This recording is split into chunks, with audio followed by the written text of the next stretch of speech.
subdiagnosticada. Por ser una patología que de extrema urgencia, los síntomas se presentan en forma súbita y el paciente, si no hacemos el diagnóstico, inmediatamente se muere el paciente. Y la otra característica es que tiene una elevada tasa de letalidad en el caso de que uno retrase el diagnóstico. Muchos de estos enfermos, para su conocimiento, se mueren en su lecho sin que se diagnostique. El tromboembolismo pulmonar exige mucho ojo clínico, criterio médico, olfato médico. Tienen ustedes que sospecharlo. Simula mucho infarto agudo de miocardio. Por la agudeza de sus síntomas, es decir, porque es un cuadro agudo y que comparte dos síntomas, la falta de aire y el dolor del pecho. Se confunde mucho. El electrocardiograma es fundamental para diferenciar un tromboembolismo pulmonar y un infarto agudo de miocardio. Entonces, el TEP se define como una interrupción súbita del flujo sanguíneo pulmonar por la obstrucción de una de sus ramas, las arterias pulmonares. Cuando el émbolo se enclava en la bifurcación de la arteria pulmonar, es gravísimo. Entonces uno habla de tromboembolismo pulmonar masivo y esto es lo que produce muerte súbita. Mientras más grande es el trombo y mientras más proximal es la obstrucción, más grave es el cuadro clínico. Está el tromboembolismo pulmonar estrechamente ligado a lo que se llama la trombosis venosa profunda. Por eso es que se habla de una misma enfermedad, la tromboembolia venosa. Más del 90% de los émbolos, de ese émbolo que se enclava, ya sea en la bifurcación de la arteria pulmonar o en una de sus ramas de la arteria pulmonar derecha o arteria pulmonar izquierda, más del 90% de este émbolo proviene de las venas profundas de los miembros inferiores. El sistema venoso de miembros inferiores, jóvenes, es de dos tipos: sistema venoso superficial y sistema venoso profundo.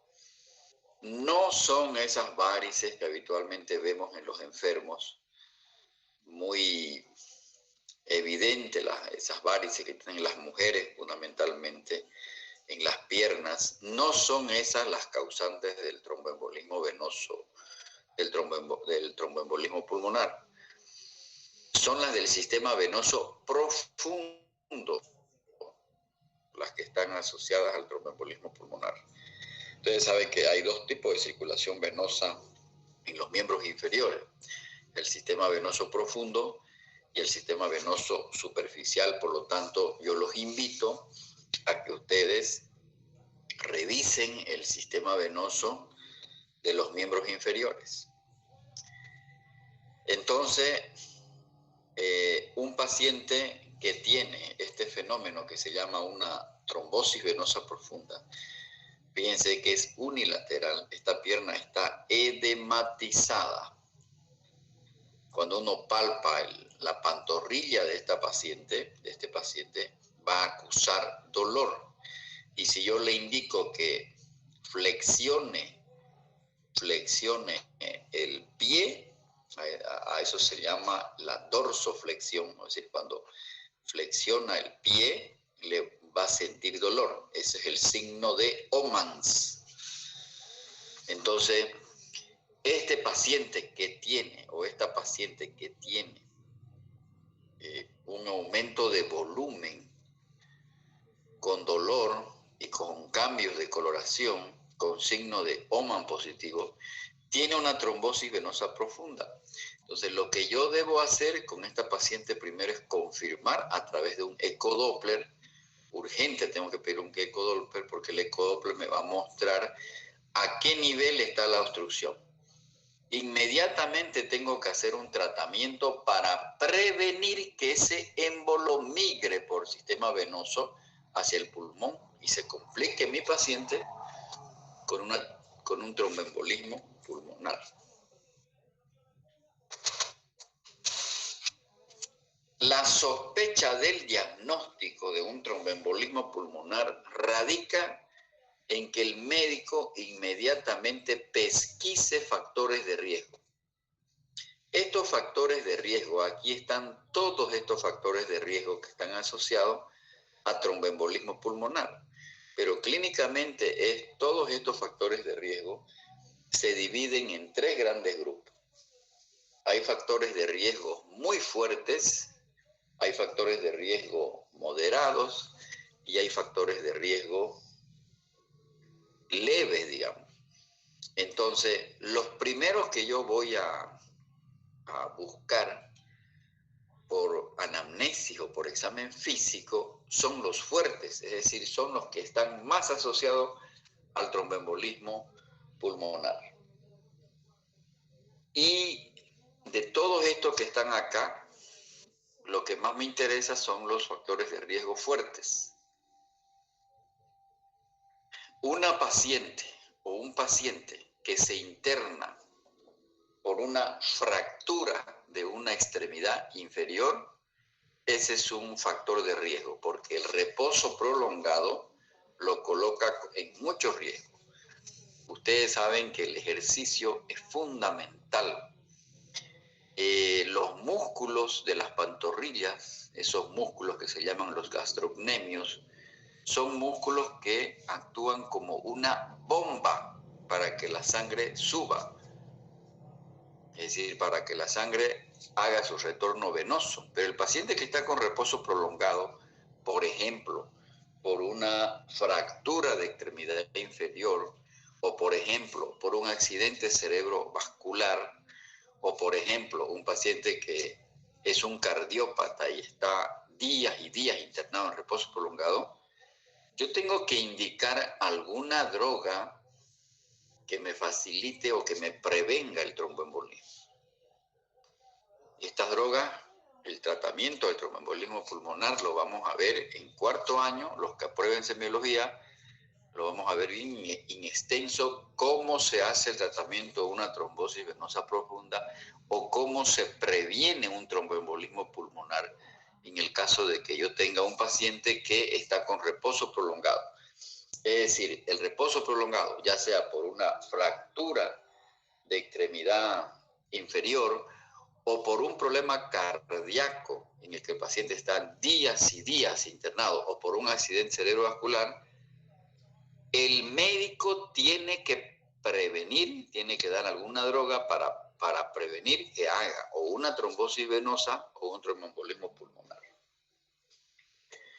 Pacientes que se internan para reemplazo de cadera, en la que el traumatólogo por una fractura o por cualquier otro diagnóstico y el médico, el traumatólogo, le dice al paciente que necesita un reemplazo de cadera o de rodilla, o es otro factor de riesgo.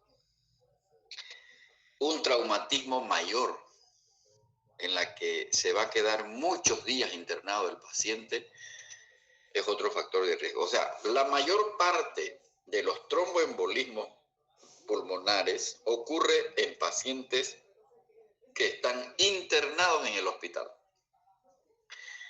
Cuando un paciente viene de afuera, que es lo menos habitual, el médico tiene que pesquisar rápido qué factor de riesgo tiene el enfermo. O sea, tiene que averiguar si estaba también en reposo en cama, en su casa, o tiene alguna enfermedad que lo coloque en riesgo. Los pacientes que tienen un trauma raquimedular también, por ejemplo, que han sufrido un trauma raquimedular, ejemplo, un trauma, qué sé yo, es decir, lo atropelló una moto, una movilidad y quedó paralítico, quedó con paraplegia de los miembros inferiores, no mueve los miembros inferiores. Ese paciente tiene riesgo. Entonces, lo que lo coloca al enfermo en riesgo es el reposo prolongado, independientemente cuál sea la causa.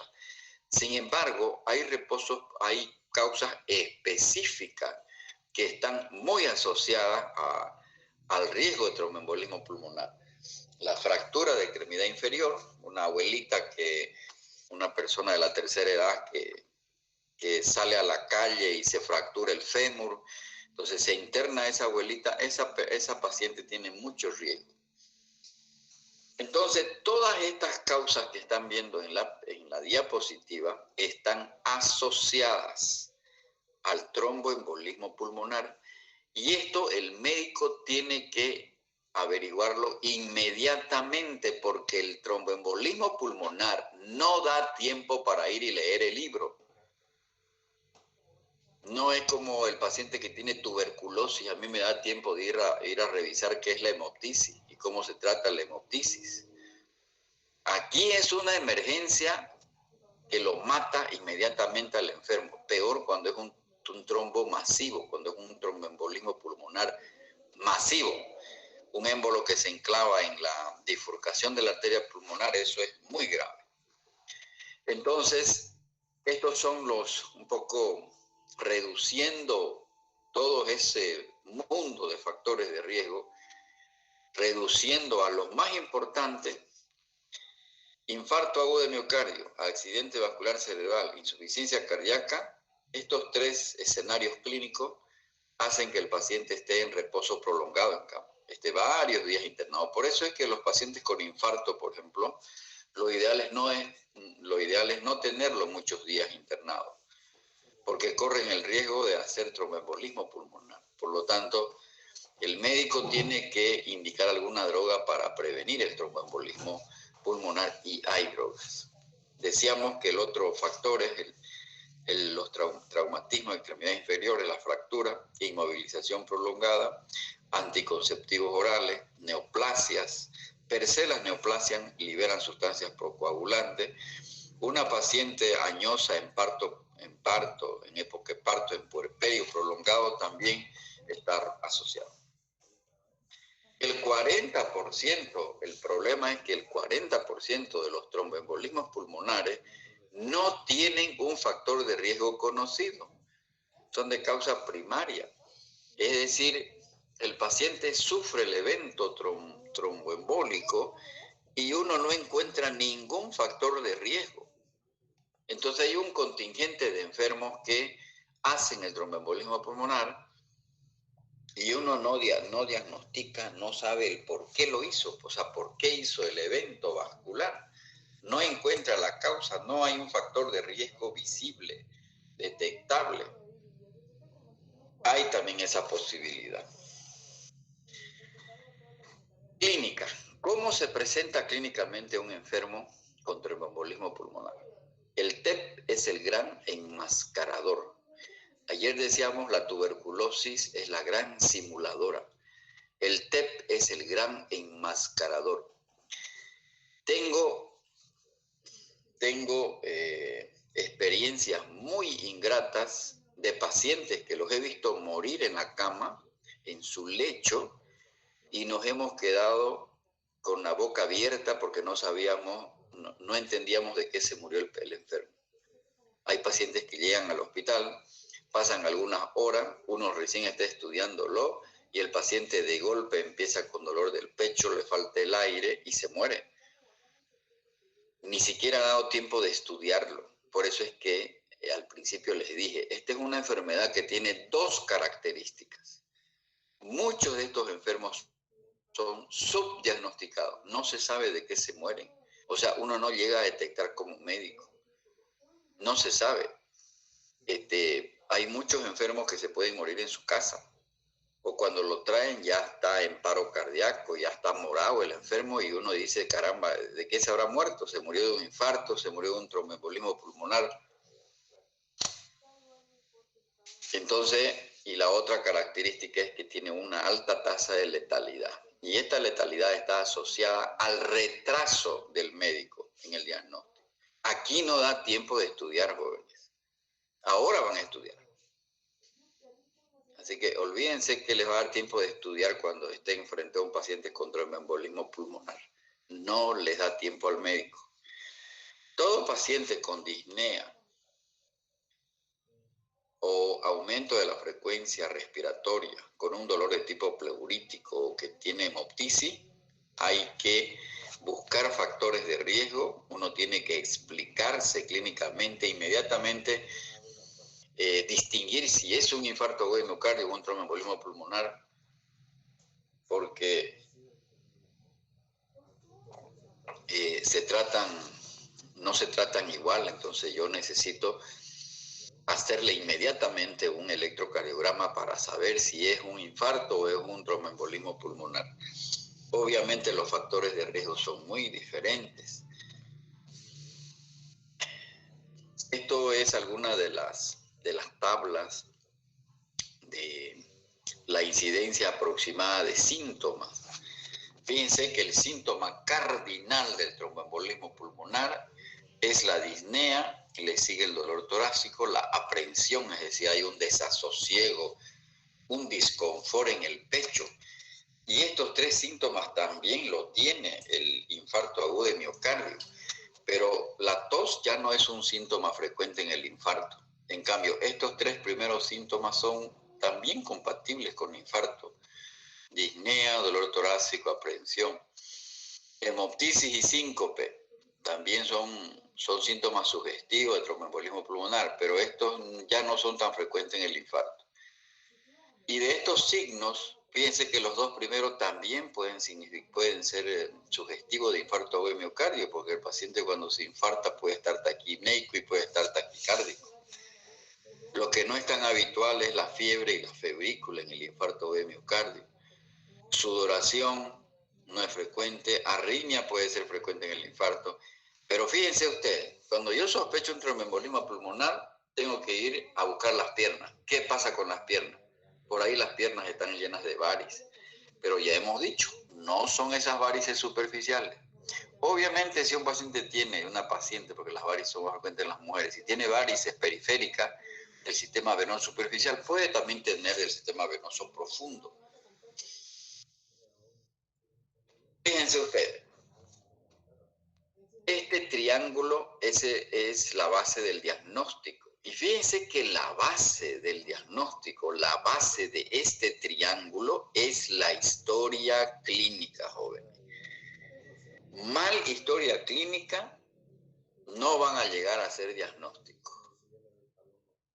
O sea que es fundamental la historia clínica. Pero aquí no es una historia clínica como la que están pensando que se hace.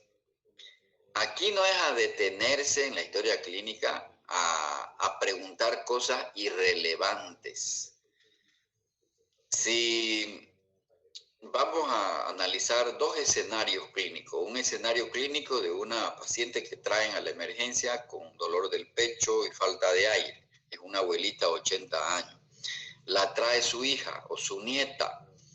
Discúlpenme, pero cuando usted tiene urgencia de saber si es un tromboembolismo pulmonar, no me vaya a estar preguntando en esa abuelita a qué edad le vino su regla. Por Dios. Porque nada tiene que ver la regla con la sospecha del tromboembolismo pulmonar. Que si bien en esa historia clínica usted tiene que llenar todo lo que hay, todos esos datos, pero eso tiene que hacerlo después. Hola. Sí. Sí, ¿por dónde está?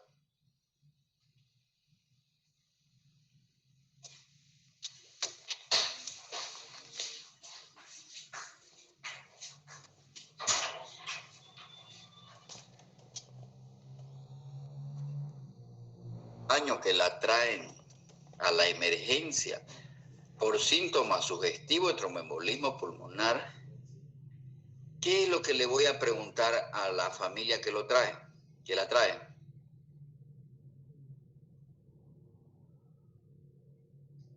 Vamos, jóvenes, ¿qué es lo que voy a preguntar? Si tiene hipertensión. ¿Y qué tiene que ver la hipertensión con el tromboembolismo pulmonar? ¿Acaso es un factor fuerte ese?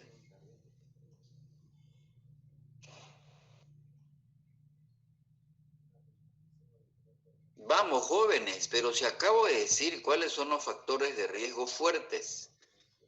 A esta abuelita la están trayendo de su casa. Doctor, preguntarle, ¿ha tenido algún antecedente de infarto?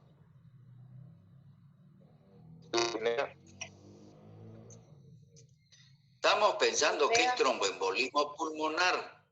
¿Qué voy a preguntarle yo en el caso que la traiga la nieta? Ni modo que la abuelita de 85 años se vaya o ella solita a hacerse atender, ¿no ve? Alguien la debe traer, ¿no ve? ¿Cómo? Dolor en el pecho. A ver.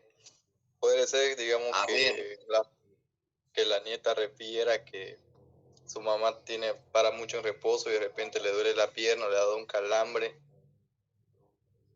Los síntomas, pues, se supone que cuando yo le pregunto los síntomas, me va a decir síntomas, disnea, dolor torácico, son sugestivos de tromboembolismo. O sea, ya en mi mente está tromboembolismo pulmonar. Entonces, la pregunta es, ¿qué le voy a preguntar a la nieta, a la persona que la está trayendo? ¿Qué es lo que le voy a preguntar? Yo estoy sospechando un tromboembolismo pulmonar. No estoy sospechando infarto, estoy sospechando tromboembolismo, porque el tema es tromboembolismo, ¿verdad? Entonces, ¿qué le voy a preguntar a la persona que la trae? ¿Qué le voy a preguntar?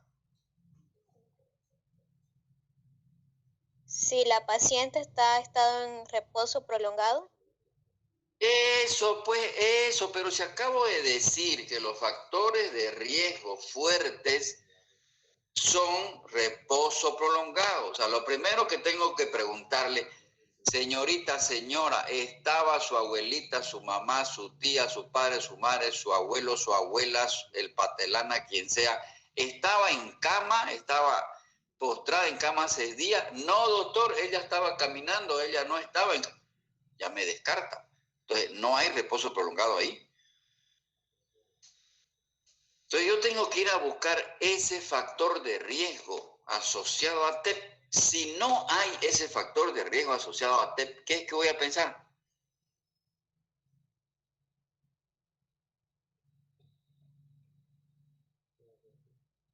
¿Qué voy a pensar?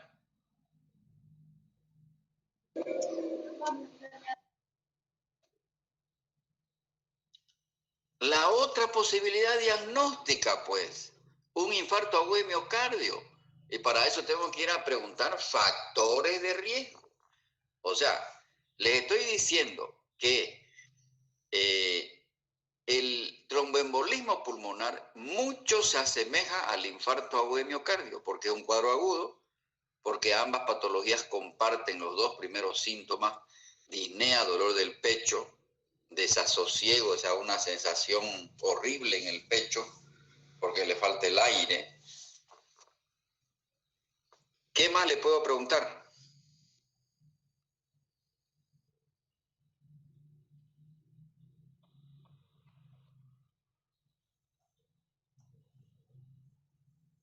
¿Qué más le voy a preguntar, jóvenes? Pero si estoy acabando de decir los factores fuertes de riesgo, ¿cuáles son esos factores fuertes?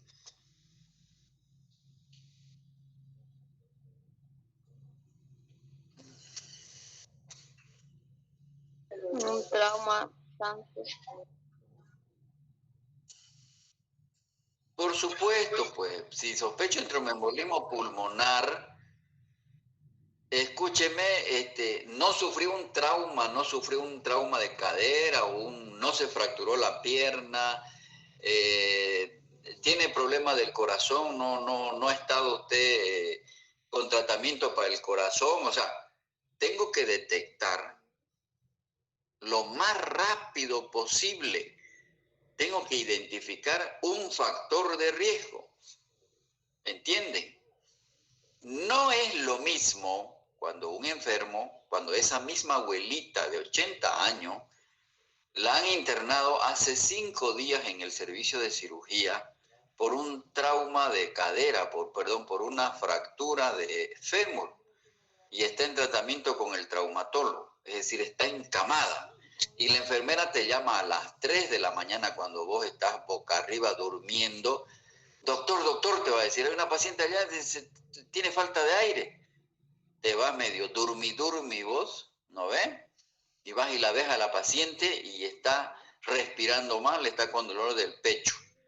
Ahí resalta, es decir, es más fácil hacer el diagnóstico de tromboembolismo pulmonar porque vos sabés que esa señora está en reposo, es decir, ha estado postrada en la cama, está hospitalizada. No es lo mismo que te la traigan de su casa, pero no vaya a ser que obviamente la llevaron al hospital, pero ella estaba en cama en su casa, entonces eso rápido tenés que preguntar. No me vas a estar preguntando a las 5 de la mañana a qué edad le bajó su regla esa abuelita, por Dios. Porque eso nada tiene que ver con el tromboembolismo pulmonar. Al otro día me vas a llenar la historia clínica completa. Pero ese momento, toda tu historia clínica tiene que estar en relación al tromboembolismo pulmonar. ¿Qué factores de riesgo tienen en relación al tromboembolismo pulmonar? ¿De verdad? ¿Está claro? Sí, doctor. Sí, doctor. Estoy siendo muy agresivo con ustedes porque lo veo, lo he visto, tengo 50 años soy viejo y lo veo en los estudiantes, en los médicos, hacer historias clínicas que no están encaminadas al motivo de consulta y a la sospecha del diagnóstico. La historia clínica, jóvenes, tiene un mundo de datos. En una historia clínica también hay que llenar qué tipo de vivienda tiene, ¿no ve? ¿Acaso van a estar preguntando a las 5 de la mañana qué tipo de vivienda tiene la abuelita? Por Dios, eso lo van a llenar después. Lo que usted necesita es elementos que te ayuden al diagnóstico. Bueno, entonces lo que yo voy a hacer con esa abuelita que ha venido de afuera, preguntar si estaba en reposo prolongado, a la nieta, a la hija, quien la trae. Si no encuentro un factor de riesgo fuerte que me haga pensar que es tromboembolismo pulmonar, yo digo, a la miércoles puede ser un infarto agudo miocardio. Entonces tengo que preguntar sobre factores de riesgo. ¿Y cuáles son los principales factores de riesgo para infarto? Obesidad, sedentarismo, antecedentes cardíacos. ¿Pero cuáles, pues? ¿Cómo antecedentes cardíacos? De una vez, de grano, ¿cuáles? ¿Cuáles son esos antecedentes cardíacos? Hipertensión arterial, doctor. Eso, pues, son 4. ¿Cuáles son esos 4? Los más importantes. ¿Cuál es la causa más frecuente por la cual se aplazan los estudiantes en semiología? No leen. Principal causa, ¿no ven? Segunda causa, no asisten a clase. Tercera causa, ¿cuál es? Entonces, ¿cuáles son las principales causas de infarto agudo de miocardio? Son 4. ¿Cuáles son? Dislipidemia, también puede ser... Falta una. El consumo de tabaco. Ya han dicho 3. Ya ha dicho, consumo de tabaco, presión alta, diabetes y dislipidemia. Después el sedentarismo, después obesidad. Esas 4 son las que representan el 80% de las causas de infarto. Ahora, ¿ustedes creen que una abuelita a los 80 años puede tener presión alta? Por supuesto, pues por supuesto, a medida que nos envejecemos, per se ya tenemos riesgo de hipertensión arterial. Y si quieren saber si tiene dislipidemia, a lo mejor nunca se ha hecho ver la abuelita, Entonces tienen que hacer análisis, ¿no es verdad? Si quieren saber si es diabética, inmediatamente pues háganle un examen del azúcar, mediante un glucotest, inmediatamente. Si es consumidora de tabaco, pues se le pregunta igual. Entonces, inmediatamente tengo que preguntar por factores de riesgo. ¿Está claro entonces? Sí, doctor. Sí, doctor. Si ustedes no tienen esta base bien consolidada, no van a llegar a hacer ningún diagnóstico, ni de puchichi van a llegar a hacer diagnóstico. Porque la base del diagnóstico está aquí, en buena historia clínica. Motivo de consulta, enfermedad actual, factores de riesgo, anamnesis por sistema. Después de que yo tengo bien clara esta parte, exploro a mi paciente. ¿Qué voy a buscar? La tengo que examinar, ¿no ve? Presión arterial, frecuencia cardíaca, frecuencia respiratoria, ¿no ve? ¿Qué va a tener un tromboembolismo pulmonar? Dice los signos, taquicardia y taquipnea. Pero esos dos signos también están en el infarto de miocardio. Entonces, voy anotando, tiene presión alta la abuelita, está taquicárdica y está taquipneica. ¿Qué de estos tres estudios, cuál es el primero que le voy a hacer? El electrocardiograma. Porque el electrocardiograma me va rápidamente o confirmar o descartar un infarto agudo de miocardio. Cuidado que la manden a una radiografía de tórax. Cuidado que la manden. Se va la señora a las 5 de la mañana, ustedes la llevan a rayos X de tórax, el técnico está durmiendo. Hasta que el técnico se recuerde, despierte, se muere tu paciente. Entonces, lo primero que hay que hacer es un electrocardiograma. Fíjense que esta flecha no es de payaso que se coloca. En ese orden debe ir ordenándose lo que uno hace. Primero la historia clínica, luego la exploración física, luego estos exámenes complementarios, pero de estos es el electrocardiograma. Porque va a matar dos palomas con un mismo tiro. Si es un infarto, me lo va a confirmar. Si no es un infarto, yo sigo pensando en un tromboembolismo pulmonar. O por último, no es ni tromboembolismo ni infarto. ¿Qué diablo será, pues? Por ahí el dolor del pecho y la fatiga de la abuelita es porque la nieta se salió a vagar y no volvía. Se fue con el cortejo y no volvió y la hizo renegar y por eso le duele el pecho. ¿No ven? ¿Está claro? Sí, doctor. Sí, doctor. Sí, doctor.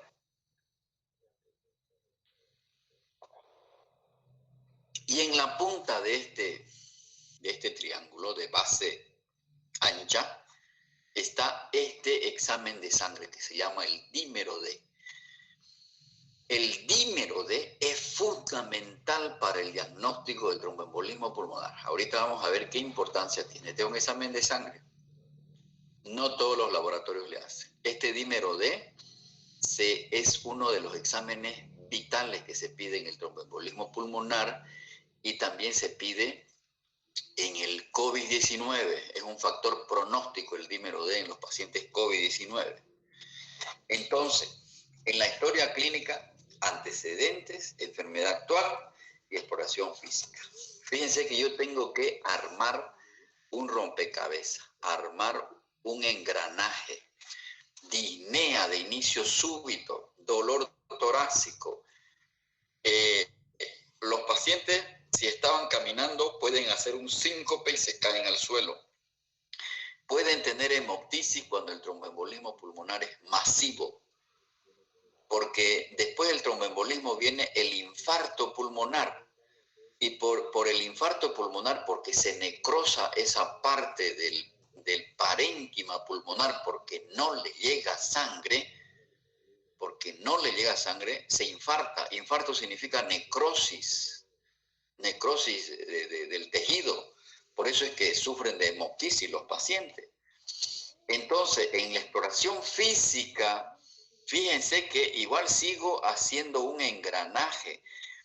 inmediatamente mido la saturación con el pulsoxímetro o puedo hacerle una gasometría arterial. El paciente está hipoxémico. Si está hipotenso es gravísimo. Cuando un trombo se enclava en la bifurcación de la arteria pulmonar, el paciente cursa con hipotensión arterial. El paciente puede estar taquicárdico, taquipneico y puede haber ingurgitación yugular. Eso es lo que yo tengo que explorar, cómo va a estar mi paciente, signos vitales. Yo me acuerdo en una de las primeras clases les dije, me van a leer scores. Los scores son sumamente utilizados en nuestra carrera médica. Nos ayudan demasiado. Han sido estudiados por expertos en la medicina. No son cualquier vendeambaiba como nosotros. Y creo que algunos leyeron unos 2 y se cansaron. Cuidado, jóvenes. En el primer parcial voy a preguntar muchos scores. Yo, por lo menos hasta ahorita ya hemos visto unos 12 scores. Este score tengo que tenerlo en mi disco duro, porque es el score que se utiliza para el diagnóstico del tromboembolismo pulmonar, que nos ayuda demasiado. Difícil, jóvenes, que ustedes lo tengan en la mente, ¿no ves? Difíciles. Siempre hay que tener un mataburro en su mandil. Uno tiene que tener algún librito para que ayudarse. No es pecado, jóvenes, que uno esté ahí en la guardia y tenga un librito, pero no me vas a decir de que ese momento vas a ir a traerte a tu casa el libro de Harrison para leer, ni te vas a ir a tu casa para ir a buscar los apuntes del doctor Solís. No hay esa figura, no te va a dar tiempo, se te va a morir el enfermo. Por esa razón es que tenés que tener un cuaderno de notas, aunque sea chiquitito, pero tenés que tener cosas puntuales, apuntes puntuales. El score de Wells, los criterios de Wells, son sumamente importantes y están validados, o sea que se utilizan en todo el mundo. Este score tiene un puntaje. Si el paciente tiene síntomas clínicos de trombosis venosa profunda, como esa imagen que mostré de esa pierna, se le da 3 puntos. Si el paciente tiene otra sospecha de que no es tromboembolismo pulmonar, parece ser que esta abuelita de 80 años, como no estaba en reposo prolongado, la nieta dijo de que ella estaba caminando, que camina, que no ha estado postrada, me hace pensar que entonces ese dolor del pecho y esa falta de aire es por un infarto. Entonces yo le pongo 3 puntos. Si el paciente tiene frecuencia cardíaca más de 100 latidos por minuto, 1.5, pero si ha estado con inmovilización o cirugía en las últimas 4 semanas, si ha estado inmovilizada o tiene historia de una cirugía en las últimas 4 semanas, el último mes, se le da 1.5. Si ya tuvo, si la familia dice, sí, doctor, hace 2 meses atrás ella también estuvo con un cuadro similar o tuvo internada por una trombosis, 1.5. Si tiene hemoptisis, 1 punto. Si tiene cáncer, 1 punto. Yo sumo todo esto, ¿no? ¿Y qué conclusión voy a sacar? Si tiene menos de 2 puntos, tiene una baja probabilidad de que sea tromboembolismo pulmonar.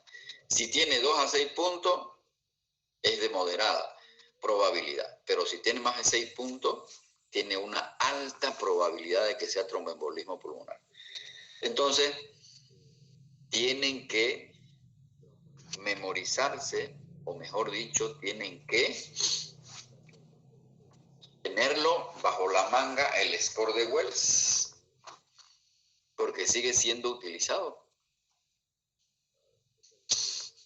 Yo en mi celular tengo muchas cosas de la medicina que las guardo. Ahora es lo moderno, ¿no? Que uno no ve, digamos, en el celular, lo tiene toda la medicina ahí. ¿Cuáles son las patologías que se confunden con tromboembolismo pulmonar? Ahí está. Síndrome coronario agudo, o sea, el infarto agudo de miocardio o el preinfarto, la angina inestable. disección de la arteria aorta. Puede confundir un tromboembolismo pulmonar. Insuficiencia cardíaca, porque estos enfermos tienen disnea, tienen dolor del pecho, tienen tos, pericarditis. Ya estos otros diagnósticos son menos probables. Entonces, el principal diagnóstico diferencial y el que lo va a matar al enfermo si yo no llego a hacer el diagnóstico diferencial del tromboembolismo pulmonar es el síndrome coronario agudo, es decir, el infarto y la disección de aorta. La hipertensión pulmonar de suerte no es muy frecuente. La disección de aorta tampoco. Entonces, con el principal problema que tengo yo que lidiar es con el infarto agudo de miocardio. Ahora bien, dentro de los exámenes complementarios, de esos exámenes de sangre, porque el electrocardiograma ya yo lo hice ya, lo que yo le voy a pedir al enfermo inmediatamente que me hagan, no es que no le voy a pedir un hemograma completo, una glicemia, le puedo pedir, pero el principal es el dímero D. Este es el principal, el dímero D.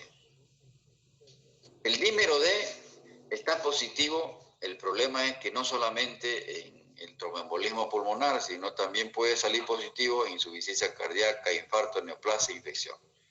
Pero ¿cuál es la importancia? Cuando el dímero D es negativo, casi descarta el tromboembolismo pulmonar. No hay necesidad de hacerle otros estudios al enfermo. Prácticamente yo me he salvado de que se me muere el paciente. O sea que el dímero D es la principal prueba. Tiene una característica entonces el dímero D, tiene alto valor predictivo negativo. Esto ya lo dijo en la revista de New England Journal of Medicine el año 2003, hace 18 años, ya lo dijo, ya lo determinó. Cuando ustedes quieran leer algo convincente, con toda confiabilidad dentro de la medicina, esta es la revista mundial. Aquí sale todo lo nuevo de la medicina, la New England Journal of Medicine, en todas las ramas de la medicina.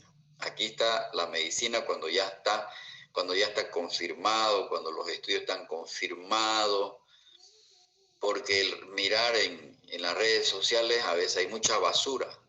Entonces, esta es la revista mundial, de alcance mundial, la New England Journal of Medicine. Entonces, el 2003 ya lo dijo esta revista que es un marcador sensible, no es específico, pero tiene un alto valor predictivo negativo. ¿Qué quiere decir? Que cuando sale negativo, se descarta el tromboembolismo pulmonar. En COVID-19, el tener un dímero D más allá de 500 nanogramos por ml indica mal pronóstico. Mientras más alto es, más probabilidad que se muere el paciente COVID-19. Dímero D. ¿Y qué es el dímero D? Un marcador endógeno de fibrinólisis. Los fragmentos de dímero D se producen durante la degradación del coágulo de fibrina por la plasmina. Son productos de degradación de fibrina. Se determina por ELISA, siendo su punto de corte 400 microgramos por litro. Entonces, en COVID-19, por ejemplo, más de 500 indica mal pronóstico. Esa es la ventaja del dímero D. Entonces, fíjense ustedes. Un paciente que tiene probabilidad clínica baja, es decir, tiene 2 puntos. Si yo le pido un dímero D y me sale negativo, 99% de probabilidad que eso no es un tromboembolismo pulmonar. ¿Qué hace a veces el médico cuando sospecha un tromboembolismo pulmonar? Se va directo a la angioTAC, a la tomografía de tórax. Salta el dímero D. Eso es mal protocolo. Solamente deben ir a angioTAC los pacientes que tienen dímero D positivo. Entonces yo no puedo saltar, no puedo irme directamente a pedirle una tomografía de tórax, porque el gold estándar para el tromboembolismo pulmonar es la angiotac de tórax. O sea, hay que hacerle una tomografía de tórax, una angiotac, ¿no ve? Pero ¿a quiénes le voy a pedir? A los que tienen dímero D positivo, porque si yo no le he hecho, o sea que la ruta para llegar a pedirle una angiotac debe pasar primero por el dímero D. El electrocardiograma es tan vital porque me va a permitir descartar el infarto de miocardio. En el tromboembolismo pulmonar hay datos muy sugestivos, nos ayuda mucho, pero ¿cuál es el problema? Tiene baja sensibilidad, solo pesquisa un 25%, tiene sensibilidad muy baja, pero cuando es positivo, tiene alta especificidad. Es decir, hay muchas alteraciones que puede tener, que puede provocar a nivel del corazón el tromboembolismo pulmonar. Y entonces tiene el tromboembolismo pulmonar, tiene lo que se llama el patrón que lo describió el doctor McGuinn-White. Tiene una onda Q en D3, tiene una onda S en D1 y tiene una onda T negativa en B3. El paciente va a tener taquicardia sinusal, ondas T altas y picudas, parecen P pulmonares por dilatación de la aurícula derecha, fundamentalmente cuando el tromboembolismo pulmonar es masivo. Y tienen bloqueo incompleto de la rama derecha de las de His. Pero este patrón de aquí que está resaltado en color amarillo es lo que uno debe buscar. Este patrón es muy, es decir, aparece en el 25% de los enfermos. Como les digo, es poco sensible, pero es específico. Repito, la presencia de una onda S en D1, de una onda Q en D3 y la presencia de una onda T negativa en B3 es sugestiva de tromboembolismo pulmonar. Y el gold estándar para hacer el diagnóstico del tromboembolismo pulmonar es la angiotac. Obviamente, ese paciente que ha hecho tromboembolismo pulmonar es porque tiene una trombosis de los miembros inferiores. Entonces yo tengo que hacerle un ultrasonido de los miembros inferiores. Pero eso es después, porque no voy a tener yo a mano, salvo que estuviéramos en un hospital de tercer nivel, con todo para hacerle inmediatamente, porque lo lógico en un hospital de tercer nivel donde se deben manejar estos enfermos, ya debiera hacer simultáneamente llamar al ecocardiografista que le haga un ecodoppler de los miembros inferiores para ver a qué nivel está el trombo. ¿Qué signos radiológicos yo voy a encontrar en los pacientes que tienen tromboembolismo pulmonar? El signo de Westermarck. El signo de Westermarck es una zona de oligoemia pulmonar. ¿Qué les puedo decir de mi experiencia? Yo he visto morirse pacientes sin diagnóstico, en el que después de que se murió el enfermo, vimos su radiografía, pero no estábamos seguros de este signo de Westermarck. Lo cierto es que en la literatura dice que el signo de Westermarck es un signo sugestivo de tromboembolismo pulmonar. Es decir, si yo la miro esta radiografía, probablemente no le veo nada, ¿no? O sea, parece normal, aunque aquí parece el ventrículo, la punta cardíaca parece como levantada. Esta imagen es muy sugestiva del corazón en zapato sueco de la tetralogía de Fallot, pero no es eso, digamos. Hay una elevación, esta es la sombra del hemidiafragma derecho, y dice acá, signo de Westermarck basal de una hiperclaridad del parénquima pulmonar, pero es decir, seguramente que ustedes no ven nada, yo tampoco mucho veo, o sea, no veo algo muy ilustrativo, pero tienen que aprenderse el concepto teórico, que el signo de Westermarck es una zona de oligoemia pulmonar. Puede presentarse en el campo pulmonar derecho o en el campo pulmonar izquierdo, depende de qué arteria pulmonar esté obstruida. Lo cierto es que hay, dice, una oligoemia, o sea, hay una disminución de la vascularidad. O sea, no se olviden que normalmente se ve la vascularidad, hay como unos hilos, ¿no ve? Los pulmones se ven negros, pero que eso es el aire, pero la vascularidad se ven como unos hilos, como unos tractos, así, y eso es la vascularidad. Entonces, acá se ve eso, una zona de como que si no estuviera bien irrigado. Entonces, el signo de Westermarck. Lo que sí yo he visto es la joroba de Hampton. La joroba de Hampton es esto. Esto es un abultamiento en forma triangular, cuya base está hacia la periferia y el vértice hacia el ilio pulmonar. Esto es la joroba de Hampton. Lo cierto es que tienen que saber en teoría qué es la joroba de Hampton y qué es el signo de Westermarck y qué es el signo de McGuinn-White. Ahora, cuando el paciente tiene por el score de Welf una probabilidad clínica intermedia o alta, es decir, tiene más de 3 o 4 puntos y el dímero D está positivo, fíjense que siempre hay que pasar por el dímero D. Lo ideal es hacer una tomografía helicoidal, una angioTAC. Ok, eso es la semiología del tromboembolismo pulmonar. Estoy insistiendo fundamentalmente en la clínica, en la historia clínica, en los factores de riesgo. No voy a referirme al tratamiento. ¿Por qué? Porque eso es para cuarto año.